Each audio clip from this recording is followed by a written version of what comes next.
What was the toughest adjustment for you and your brother? I mean, it was just making the move. It was coming away from home, moving away from my mom. It was really just becoming an adult at 16. I think that was the biggest thing. And we just kind of learned how to be by ourselves, just rely on each other at that point. I think that was the biggest adjustment. But we had a great support team down there, and obviously with our high school coach, some surrounding families that really helped us out when we were out there. When you think back to when you first got to Illinois, did you ever picture this? Yeah, I mean, this was all part of the vision. Yeah, we're just doing what we're supposed to, though, man. It's cool to be here and experience this all. With you and Chase, is there any sort of side bet or competition on either activities today or draft position? Yeah, we definitely have some stuff going on, but we're just rooting for each other to do the best. I think at the end of the day, I want him to run fast. He wants me to run fast. But yeah, I mean, there's definitely some side bets we got in the 40 and the 3 cone and the shuttle. So there's some stuff we're gonna work on. What about you? In Chase? Well, yeah, he's confident. I mean, I think the one thing at running back, it's a position you're kind of born to play. I think it's like a career position in that way. It's like you're naturally born to run the ball, I think. And Chase has got all of it. He can run downhill. He can move side to side. He's elusive. He can run catch out of the backfield. So I think he's a versatile back. Like, that's what Chase is. And you really have that confidence as well. He can play anywhere. Yeah, definitely.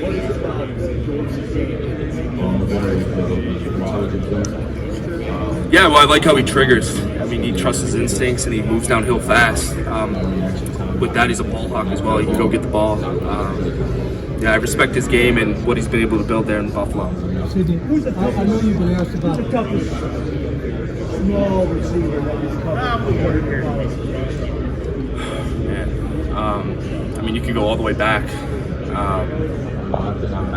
Man, I mean, I like guys. I mean, I'm gonna respect guys on my team. Guys like Isaiah Williams. He's a tough guy. He can move around. Tough guy I mainly covered the tight end when I was playing in the Big Ten, so I didn't have much experience of that in game. But I definitely. I mean, if I had the opportunity to cover anybody, I would. I mean, it takes a lot to be willing to attack the gap and fill your runs. What goes into just being that aggressive? It's just trusting what you see. That's it.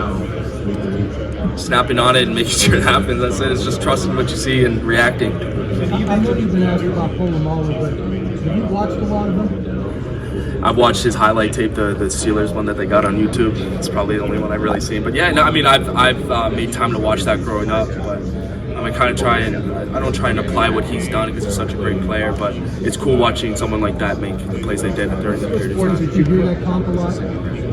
I mean, I'll see it on Twitter here and there. I'll see it on Twitter all the time. Yeah. Say again? He's an ultimate competitor, ultimately. I mean, his willingness to play against anybody and dominate is why he's special.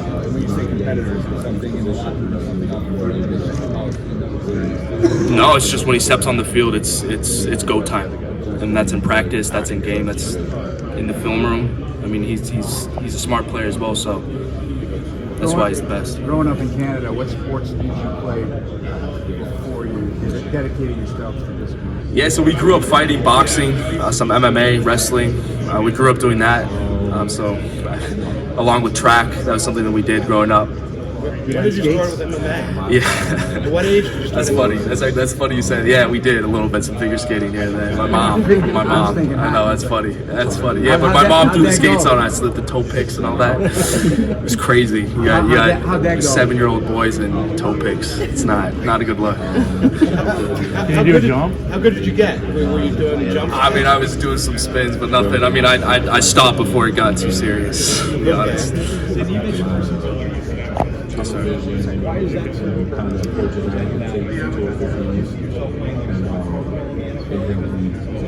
Yeah, absolutely.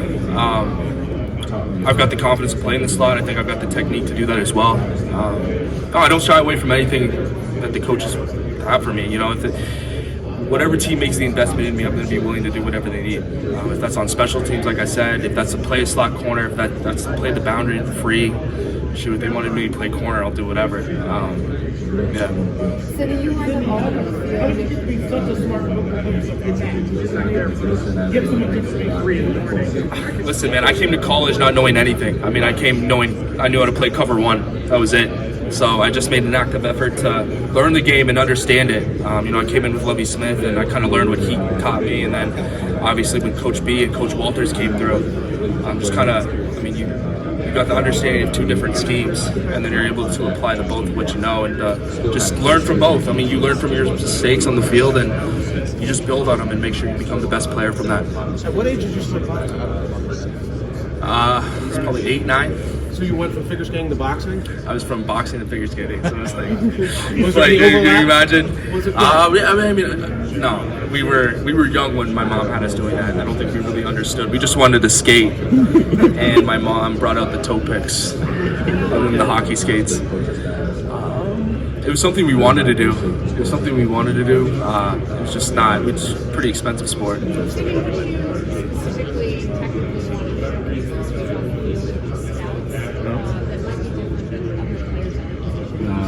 Yeah, I think I get doubted for my speed a little bit, so definitely run the 40 as fast as I can. Definitely got a mark in my mind, which I want to get to, and just kind of trusting the technique that Tony Villani and Matt Gates taught me, and just applying everything, just having fun with it. I mean, that's what you got to do. Enjoy the experience. It's the NFL Combine. You do this once, and that's what I'm trying to do. Have you met with the Texans Yes, sir. formally or informally? Informally. Did you and your brother fight growing up? And if so, what were the outcomes? of Yeah, those? we did. We'd spar. We'd Yeah? spar a few times here and Feel like there. it was an But even my matchup? mom was against it completely. That's why he plays running back and I play safety. That's what I was gonna ask. Did you guys play like on different sides of the ball a lot growing up, or was it? Yeah, so I actually started playing running back when I was younger. And then I sat out for a summer, and then he took the running back role, and I was like, okay, now I have to play wide receiver or DB, and that's just that.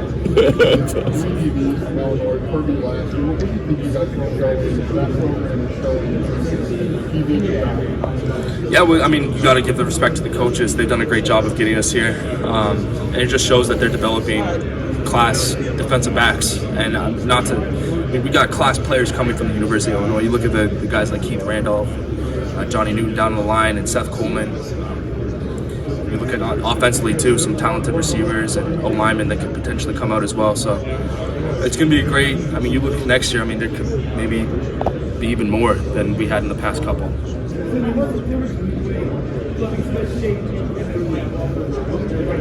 Yeah, great coaches, and I got a lot of respect for both of them. Just two different coaching styles. Lovie Smith was a pro style guy.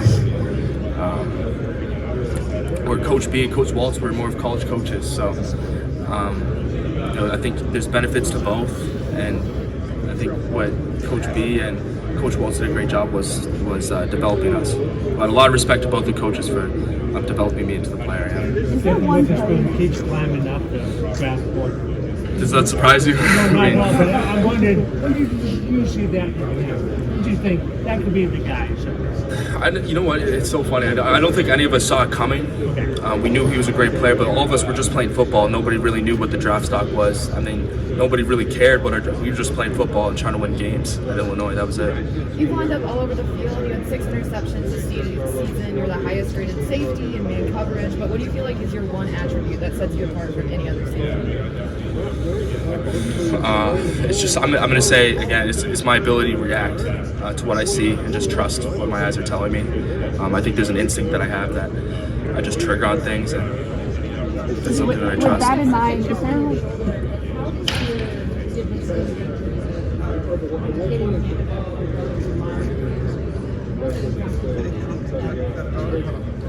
Yeah, I mean, I wouldn't say, definitely carry a chip for sure. I wouldn't say it's a chip though. I mean, it definitely influenced me. It showed me that I need to push for what I want.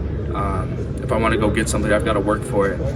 I think one thing that that I love about this sport and throughout this process is just seeing results in myself on and off the field. I think that's what kind of pushes me to play football, honestly, is just seeing results. I mean, results within the team, results within myself, making progress as a player, and obviously just seeing who I turn into as a man. We would move around a little bit, but when we finally were kind of in the point where we were at the shelter it was time to make a move and get out of Canada. Yeah, I know Maya's mom was Yeah, my mom was amazing. My mom was really, really good. Really good. I don't have much video of what she did, but she was really good when she was doing it. Is there one play you could point to and say that's Sidney Brown? I mean, you can look at games. I like looking at games. I mean, I like when I overcome adversity. When somebody makes a play on me, then I respond even better. You look at Nebraska, Indiana, Northwestern, even, just responding for play after play and making sure I'm doing everything I can to help the team win. In those meetings, were the Packers in any of those meetings? Yeah. Formal and informal? What kind of conversations did you have with them? What about how you could work there? It's mainly just about scheme. They try and get to know you.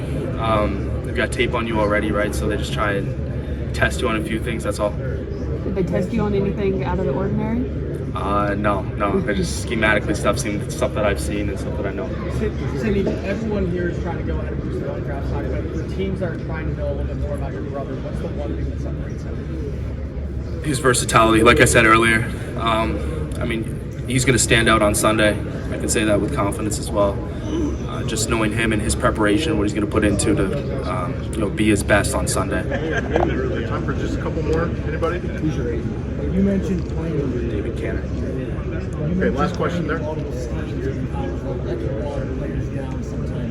are you seeing that Just from the comparison schemes that I know.